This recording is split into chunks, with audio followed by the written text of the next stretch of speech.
Hi friend, I am Lee Keckner. Welcome to Coming Home, 33 Days of Self-Care. And if you would please join me in 3 grounding breaths so we can come into the present moment and really give ourselves fully to this time together. If you uncross your legs and put your feet on the floor and close your eyes and just settle in for a minute. Just allow yourself, your mind and your body to get quiet. You're going to breathe in through our nose, hold it for 2, and out through our mouth. You join me in through your nose, hold it for 2, and out through our mouth. We'll do it again, in through our nose, hold it for 2, and out through our mouth. In through our nose,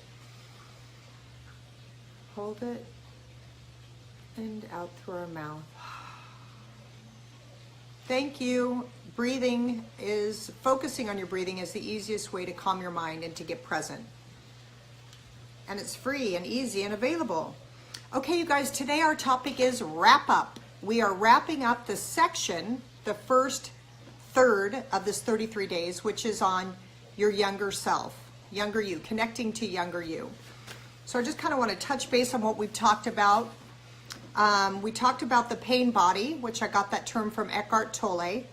And it's that we all have a pain body inside of us. It has the hurts passed down for generations, the collective hurts of the world, and our own hurts from our childhood. So that pain body resides in our body, and it gets activated and triggered. And that causes us to react way bigger than what's happening, to jump into arguments with our spouses, partners, our children, to drive with anger. So there's this pain body that goes inside, is living inside of our bodies, and we have been for the last 10 days touching on, I think, the most active and the biggest part, which is the old hurts from our childhood. We have also created a safe space inside our minds, inside of our bodies, that we are able to go to at any time to visit our younger self, to have a conversation, to sit together, to hear what he or she has to say. We've apologized for not realizing that that younger self was still alive and kicking inside of us, and for taking so long to go in to meet her needs. But we don't have to beat ourselves up for it. We just have to have ownership and apologize and let our younger self know that we are here now, that those days are gone. And we've also honored our younger self. We have thanked ourselves for what we've been through, for what we endured in our childhood, for how strong we were to persevere to get us to today. And just honoring that strong, resilient, precious child inside of us. Another thing that we did that I loved was doing something joyful, remembering something that you loved to do when you were young, whether it was going on long walks, writing poetry, sitting outside under the willow tree and pretending you were in a spaceship. I used to sit in my closet and pretend I was in the I Dream of Jeannie bottle with a lot of pillows around. So it's like whatever that we remembered. And I think what is neat about this too is, so often we remember the bad memories, the heaviness, the sadness, the isolation, the abuse. We remember those things so clearly.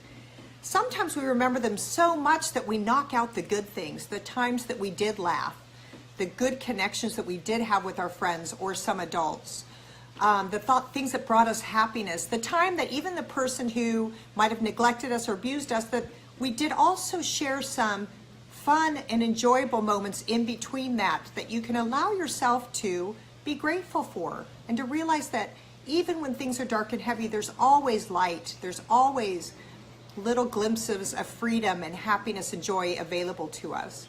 So I liked that exercise because I got to remember some funny things and go, wow, things weren't as bad as I thought they were in my memory. I'm just remembering the bad things way more than the good. And that's just how our minds work, unfortunately.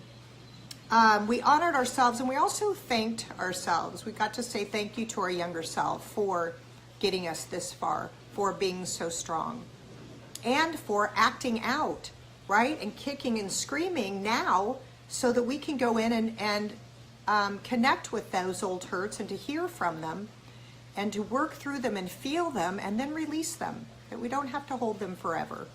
We're only holding them when we're ignoring them. But when we feel them and we work with them and we talk to them and we move through it, and I think feeling it is a big part of it, to actually feel the old hurts and the old pain from your younger self, because then you can move through it, learn from it, and release it. And then we committed to our younger self. Yesterday, we committed to making decisions to no longer put her in situations, or him, in situations like being abused or neglected or spoken to poorly, and then I just encouraged you to actually cut out the toxicity, or cut way back on the toxicity that you allow. When we were little, we didn't have a lot of choices on where we were born or what was going on around us. We had to endure. That's the difference between now, is we don't have, wow, that scared me. We don't have to endure anymore. We don't have to endure shitty people or people treating us badly or anything like that. We can say no to that, and we can say to our younger selves, I'm going to make decisions to cut out negativity, to stop gossiping, to quit going down that road with those people that no longer serves me or feels good, because that's feeding my old hurts. And I want to take care of you and provide a really beautiful space for you in my body that we can grow and heal together. So just being aware of what you are allowing in, what you are bringing into your little girl, into your own mind and heart. Okay, and then I want to ask you guys, because after each day we have closed our eyes, connected with a version of our younger self, asked our younger self, what would you like to share with me? What would you like to say? And then we journaled about it. I would like to encourage you to do that, journaling with younger you, throughout this entire 33 days. And here's why. You know, I picked 33 because it's my favorite number. But it also, if you do something for 1 month, it starts to create new neural pathways in your brain. Literally, you are rewiring your brain with positive stuff, which means you're cluttering out, you're scraping out the old stuff or the stuff that no longer serves you. So, as you do this for 30 days with your younger self, and if you do it over 30 days, those new neural pathways solidify, okay? So I want to encourage you, as we move into the next section, which is becoming your new best friend, as we move into that, you always finish with me. Close your eyes, connect with your younger self, and say, what would you like to tell me today? So you have 33 days of writings from your younger self, because that will solidify your relationship. It'll get you in a new pattern of being with yourself, acknowledging that there's these old hurts that need you to love on them. And this will be life-changing, not only in your relationships, but in how you interact with everyone. When your old hurts are not flared up as much, it's life-changing. You get to show up as your powerful, open-hearted, clear self. And then in that, committing to continuing to journal with your younger self, there's 2 things I just want you to think about moving forward with your knowledge of your younger self, because you've touched your younger self, you've heard from, you've felt the hurts, you've loved, you're already healing. There's 2 things to think about moving forward regarding your younger self. One is to share with your partner, your coworkers, your children, your siblings, whoever it is that's primary relationships in your life, to share with them that you have these old hurts from your childhood. And when you feel them triggered, say, hey, I know what you just said doesn't seem that bad, but it really triggered some of my old hurts. And you can even share what those are. I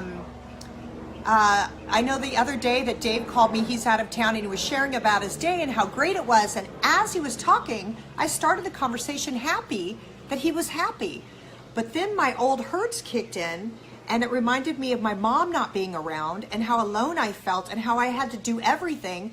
And in a 5-minute conversation, I went from joy to Dave to, I was mad at him because he left me and I'm here with all 5 kids and I have to do everything. And while he's there doing his, I'm here doing everything. And that was my little kid. Jumped into and took over my body, and I yelled at Dave, and then I had to hang up and go, okay, what just happened? Oh, that makes sense. So I was able to share with him, hey, sorry about that. I got triggered from my old hurts that I had to do everything. So as you shared your freedom you were having, I shifted. So it's just nice to share. Let people around you know. because they have it too, and the more you share, the more they can see it within themselves, and they don't have to be run or taken over or derailed by these old hurts of our younger selves, but they can be empowered by them. So that's one thing. Another thing is when you are in relationship at work, with your children, with a spouse, with a lover, with whoever, hopefully a lover, why not, right? It's to see both sides. So I can know that Dave's going to trigger me, right? But I can also know Dave's vulnerabilities. And for Dave, he didn't feel like he was ever enough, that he didn't matter, that whatever he did was never enough growing up. So sometimes when I say, hey, Dave, will you do that, please? Or Dave, could you do that differently? He hears, you're not enough, you're not doing it right, right? So that taps into his old story when really I'm just saying, could you do this? But he's coming at it through the ears of his hurt self. So I think the more we communicate that this is something, the more we can start loving each other's younger selves and helping each other heal in a partnership. I know one time when Dave came in really angry, and he's a big guy, and he was pissed off. And I saw his anger, and I started to get triggered, and then I thought, oh no, let me try a new way. And I literally moved from his head down to like his chest area, and I pictured his younger self. I pictured a photo we have up of him with just his younger self with his little freckles and his really short hair, and I just saw him, because I know under anger is hurt. So I just saw that little boy, and instead of going, well, screw you, you did it too, and letting my younger self get triggered, I moved down to his heart. I saw his younger boy, and I said, will you come here for a second? I want to hug you. And literally he went from this to, huh? And then I got to walk over and hug his little boy. I mean, he's still a lot taller than me, but I closed my eyes and I just held his little boy, because I thought, I know in that situation, that's what I would have wanted, is to be held by my parent. So it's just a really neat thing to know this exists inside of you. You don't have to be alone in figuring it out or connecting with it, although the most powerful way is to close your eyes and get quiet and then say, what are you here to tell me? Right, and have the freedom of that. But also to share it. I have these old hurts and they're still alive in my body, and I'd like to diminish them and not work them out on you, right? Because the two worst things is when one person's triggered, the other person gets triggered, then you got two badass kids going to town, right? So you want to try and say, God, I have these old hurts, or that really triggered me. But I know that you're not doing anything purposely, so it must be triggering my younger self. Can you help me work through this? Or give me a little freedom while I acknowledge that I got a little work to do, right? So we can use this as a coming together as well as a thing you can do by yourself. So continue doing, when we leave, continue to do your 33 days of 3 to 5 minute journaling when we're done. And continue this bond you have created with your younger self. My last thing here. I put, if we ignore our younger self, we can't fully love ourselves now, because that is a part of who we are. A big part. And then my quote for today is, when you love your younger self, you will be set free. Who knew our younger selves were so powerful and alive and kicking, huh? God, thank you for this awareness that we have. Thank you for our old hurts so that we can use those as an adult for healing and for understanding and for having compassion not only for ourselves but other people. Help us over the next few weeks as we continue to be committed to touching and loving and healing and hearing and having compassion for our younger selves. Thank you for this beautiful day and another day on this planet. Amen. All right, you guys, thank you so much. I will see you tomorrow for day number 11. 11 is a magical number, by the way. If you don't know about it, look it up, Google it. All right, thank you. I'll see you tomorrow.